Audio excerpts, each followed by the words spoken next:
had to stop trying to get my client to say yes.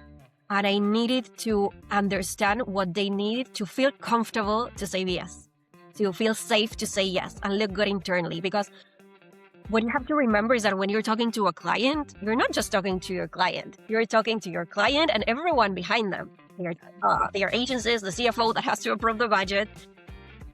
All right, you guys. So most sales relationships start with a pitch, such as a deck or a feature list or even a case study designed to impress. Well, my guest today did something a little bit different, actually big different.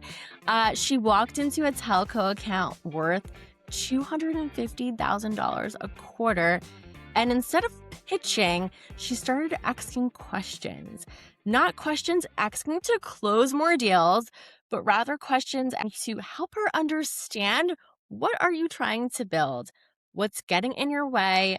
What does success actually look like for you? Not the campaign, but your career.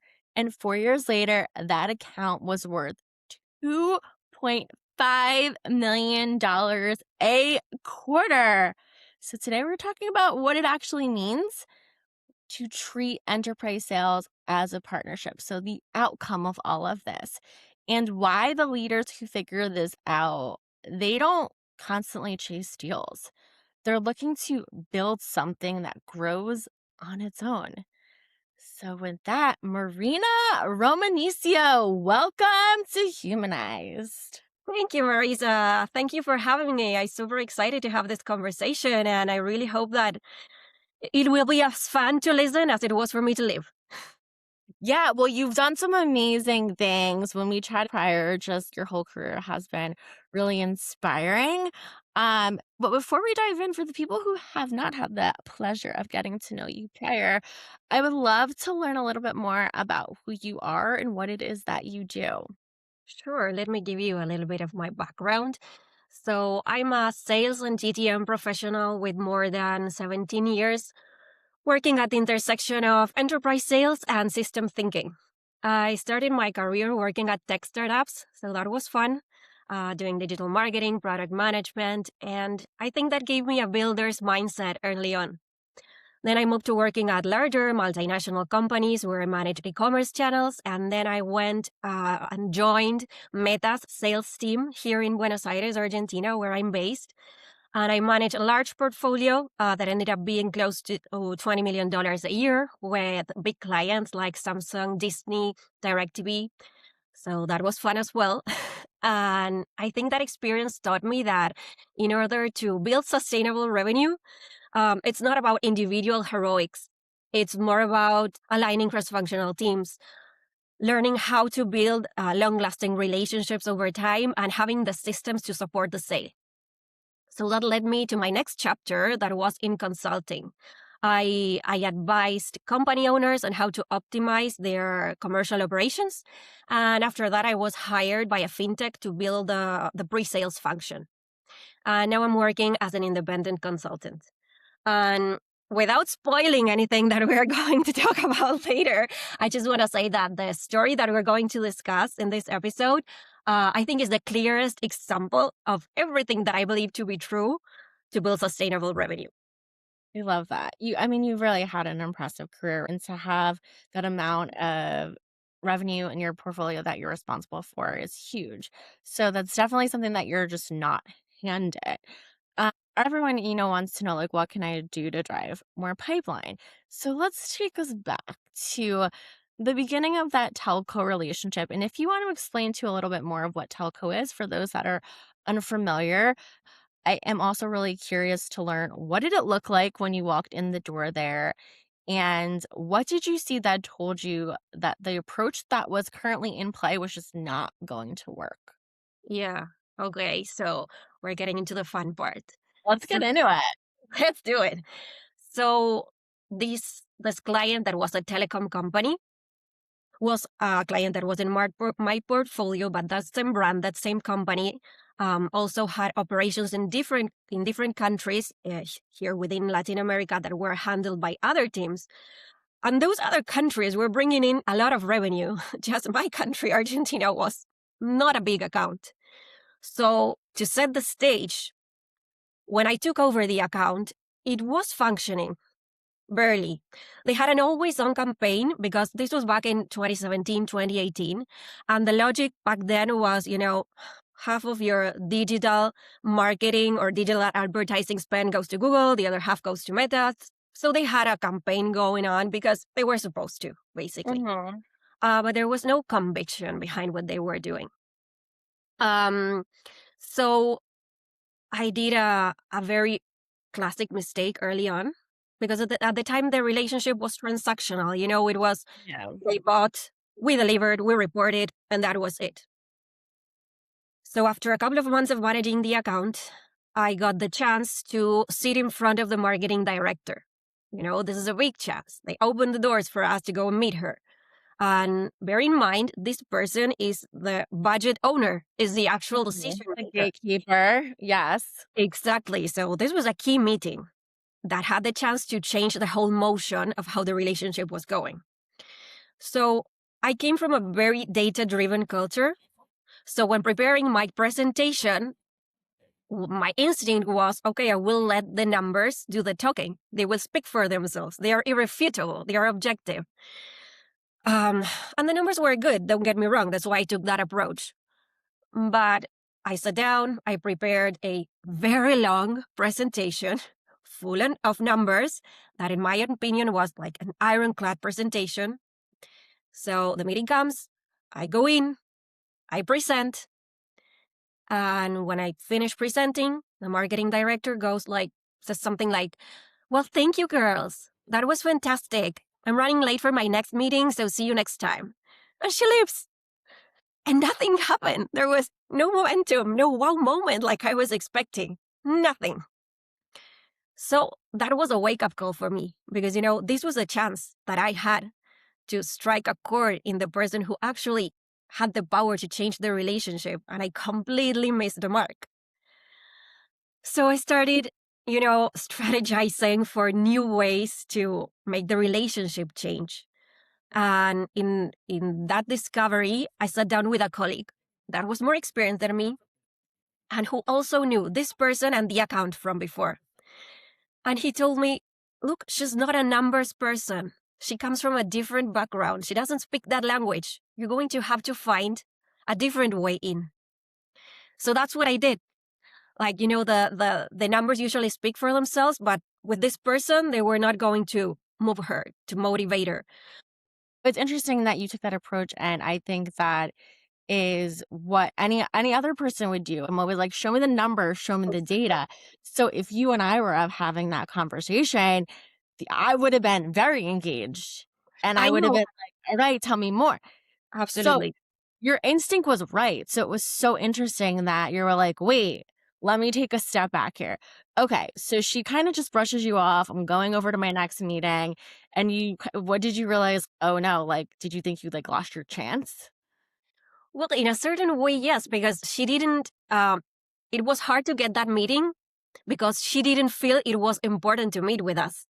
Like she had no business meeting with us. Like her reports could do it. Like she didn't see us as a strategic partner. She saw us as an execution partner. So now I had to find a way to get that door opened again. And that was not going to be showcasing or showing off the campaign's results. I had to find a new way. Otherwise, she wouldn't let us in again. I mean, how did you get her to take a second meeting with you guys? Because if I'm being honest as well, I've spoken to, account reps and managers at Meta. A lot of those meetings in my personal experience were they're just trying to get me to spend more money. So can you relate to that? So what did you do to earn her trust to get her to take a second meeting with you? No, look, I absolutely understand what you mean. And I think getting her to feel a different way, like exactly the opposite of what you're describing, was the way in. But like, how do I do that? Because she Yeah. doesn't know me. She doesn't have to trust me. She doesn't believe just naturally that I have her best interest at heart. We all have our own objectives in a business Yeah. relationship.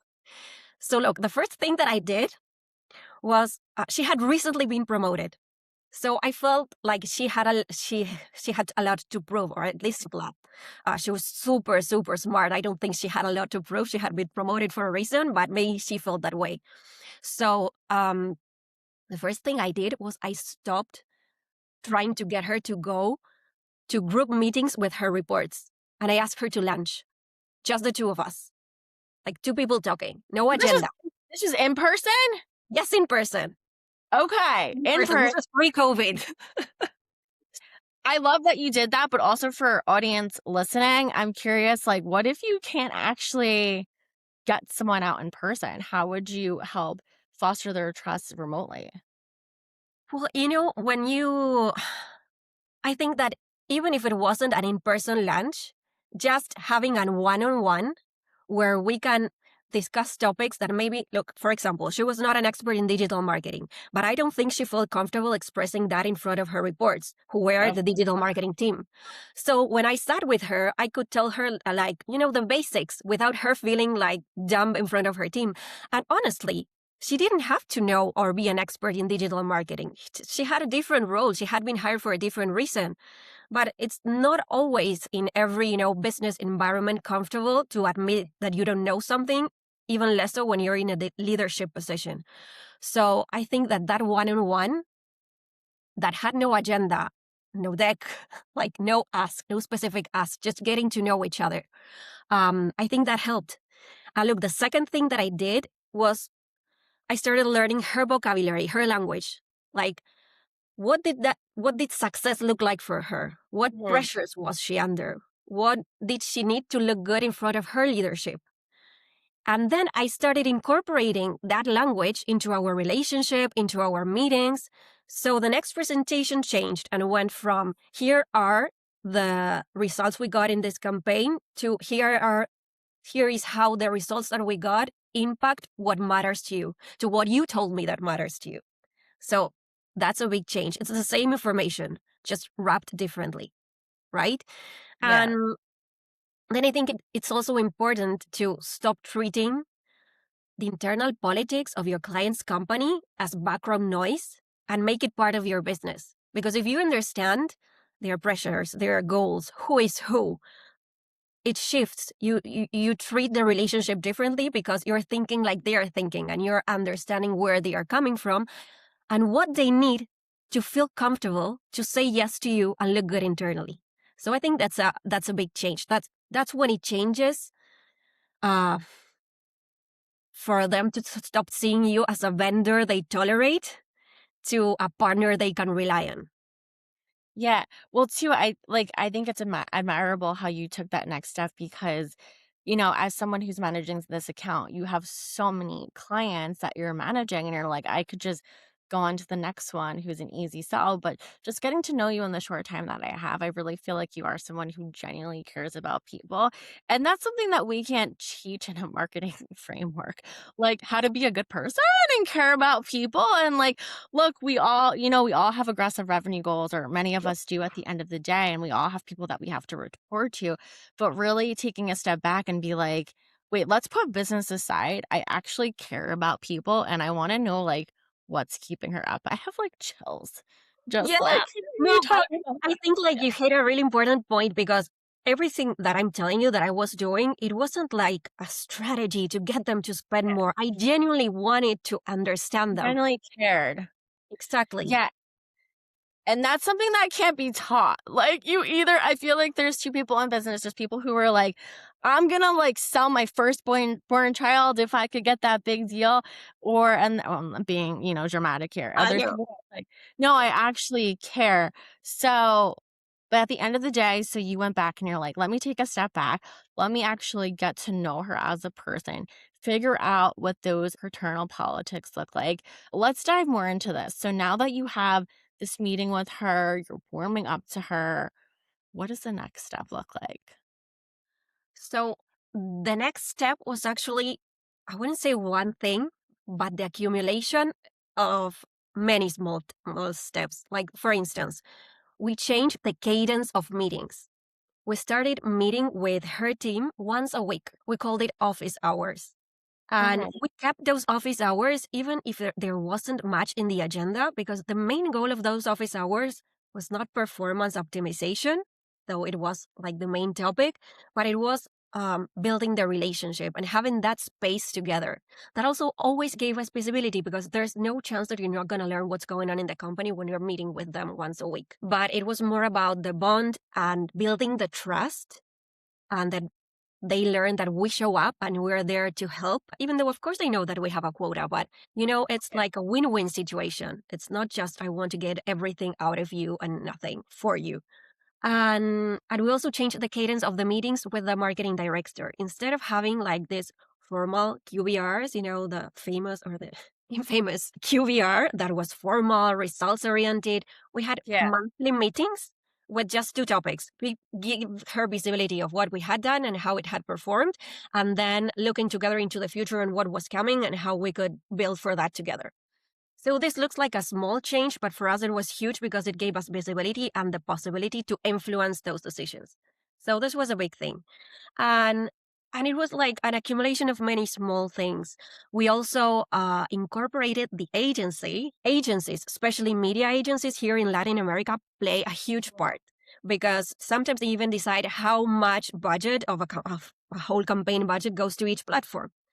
And usually, the relationship between the agency and the vendor is rather tense, because maybe there Mhm. are opposing views. So when we started working all together as a team, we removed a potential blocker, and we started working collaboratively instead of competitively.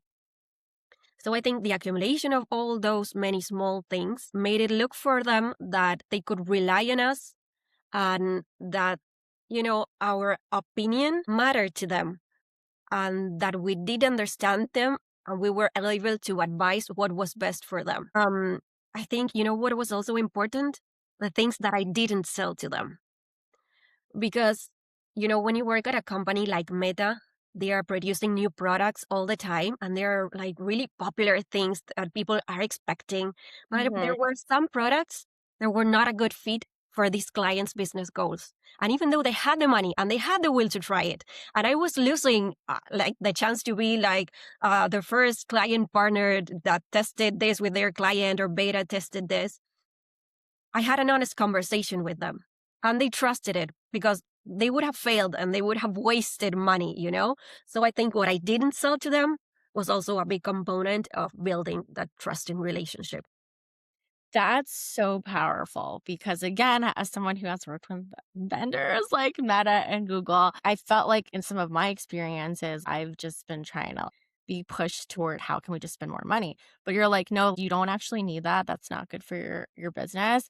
So you actually took the time to be like, wait, I'm only going to sell to them what I think is actually valuable, which in fact does help build trust.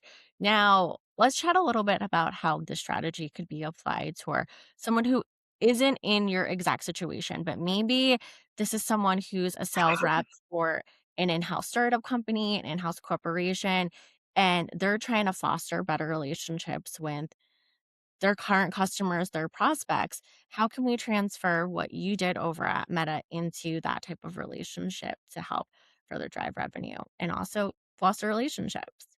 Yeah, absolutely. I think there are a couple of things that can be done and that work in any situation where you're managing a high stakes client relationship. The first one that I would say, and it's something that I borrowed from a podcast where I heard Andrew Sobel, that's the author of Power Questions. That is a book that I highly recommend, by the way. And what he said was, for your next meeting, when you're preparing for your next meeting, take 10 minutes away from polishing your deck and spend those 10 minutes thinking about three questions that you want to ask your client in that meeting. And they have to be real questions, like what's keeping you up at night, like something that's going to give you an insight. And that changes your mindset from how do I present better to what do I want to understand after this meeting. So I think that's something that quickly can be applied by anyone in that situation, right?